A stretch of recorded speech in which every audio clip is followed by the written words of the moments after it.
ایک نوجوان ہمارا تبلیغی دوست گلاسگو میں رہتا تھا، وہ بیمار ہو کے ہاسپٹل گیا ہے، تو اس کی جو اٹینڈنٹ نرس تھی اس نے 3-4 دن کے بعد کہا کہ آپ مجھ سے شادی کریں گے؟ اس نے کہا میں مسلمان ہوں، تم کرسچن ہو؟ کہا میں مسلمان ہو جاؤں، اگر آپ شادی کرتے تو میں مسلمان ہوں۔ اس نے کہا تم کس وجہ سے مجھے یہ پیشکش کر رہے ہو؟ وہ کہنے کہ میں 3 دن سے تمہیں دیکھ رہی ہوں تو کہ تم نے ایک دفعہ بھی نظر اٹھا کے مجھے نہیں دیکھا، میں نرس ہوں، میری زندگی یہاں گزری ہے، میں نے کوئی نوجوان ایسا نہیں دیکھا جو لڑکی کو دیکھ کے نظر جھکا لیتا ہو، میں پہلی دفعہ اپنی زندگی میں کسی کو دیکھ رہی ہوں کہ جب اس کے سامنے میں آتی ہوں تو اس کی نظر جھک جاتی ہے، تو مجھے یقین ہو گیا تیرے اندر سچائی ہے۔ تو مسلمان ہو گئے، اس نے آگے کتنی بچیوں کو مسلمان کیا۔ پھر اشفاق احمد صاحب مرحوم تھے، یہ ڈرامہ رائٹر، ان سے اچھی سلام دعا تھی میری، تو ایک دن مجھ سے کہنے لگے کہ میں تبلیغ کے کام سے متاثر ہوا ہوں انگلینڈ جا کر، پاکستان میں نہیں انگلینڈ جا کر۔ تو میں ایڈنبرا میں پارک میں بیٹھا تھا، میری بیوی میرے ساتھ بیٹھی تھی، تو ایک جماعت آئی، انہوں نے آ کر اذان دی مغرب کی اور نماز پڑھی۔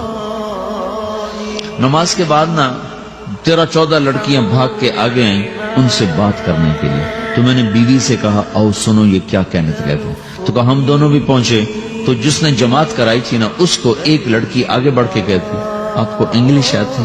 کہا جی آتی ہے۔ کہا آپ نے کیا کیا ہے؟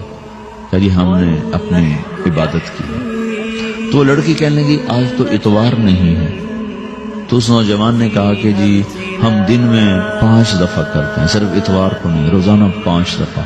وہ لڑکی کہنے لگی یہ تو بہت زیادہ ہے، آپ اس کو کیسے نبھاتے ہیں؟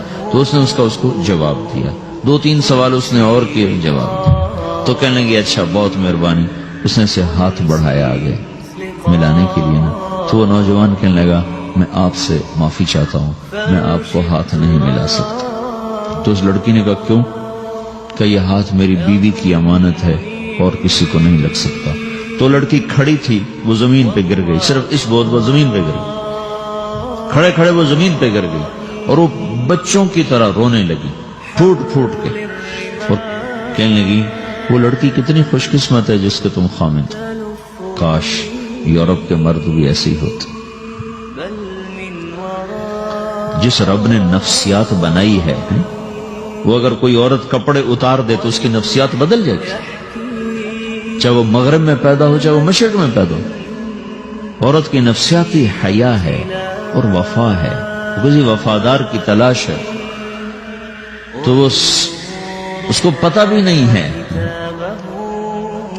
کہ مشرق کا حیا کیا ہے، لیکن وہ اس کو اللہ نے عورت بنایا ہے، اس کے اندر کی وہ نہیں مر سکتی چیز۔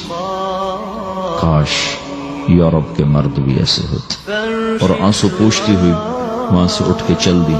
تو اشفاق صاحب مرحوم کہنے لگے میں نے اپنی بیوی سے کہا بانو آج وہ تبلیغ ہوئی ہے کہ لاکھوں کتابیں بھی چھپ جاتی، وہ کام نہ ہوتا جو یہ نوجوان اپنے عمل سے کر لیا۔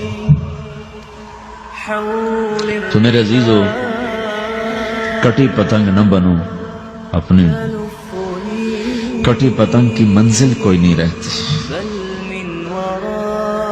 اللہ اس کے رسول کے ہاتھ میں اپنے ڈور دے کے چلو، اللہ اس کے رسول کی غلامی میں اپنے آپ کو چلاؤ تو اللہ تمہیں بھاگ لگائے، عزت بھی دے گا۔ اپنی منمانی میں کوئی راحت نہیں، اللہ کی قسم کوئی راحت نہیں۔ 6 بر اعظم پھر کے تمہیں بتا رہا ہوں کہ جو اپنی ترتیبوں پر چلنے والوں کے دکھ آپ لوگ اندازہ نہیں لگا سکتے۔ چلنا ہے تو اللہ اس کے رسول کی زندگی کو اپنا کے چلو، اللہ تمہاری دنیا بھی سکھ والی بنائے گا، آخرت بھی سکھ چین والی بنائے گا۔ لیکن یہ سیکھنا پڑے گا، سیکھنا پڑے گا۔ تبلیغ اس کو سیکھنے کی محنت ہے اور اس کو آگے پہنچانے کی محنت ہے۔ تو یہ عمر ہے، اس وقت ساری دنیا اسلام کے لیے تیار ہے، چونکہ نظریاتی طور پر دنیا شکست کھا چکی، کسی کے پاس کچھ نہیں۔ تو ہمارے پاس ایک ایسا خوبصورت نظریہ ہے کہ جو ان کو بڑی تیزی سے اپنی طرف کھینچ سکتا ہے، اور اللہ کا احسان ہے کہ تیزی کے ساتھ نسلوں کا رخ اللہ کی طرف ہو رہا ہے۔ تھوڑی ہمت کرو، چھٹیوں کا وقت تبلیغ میں دو، باقی وقت اپنی تعلیم کو دو، گھر جاؤ تو ماں باپ کے خادم بن کے رہو، نوکر بن کے رہو۔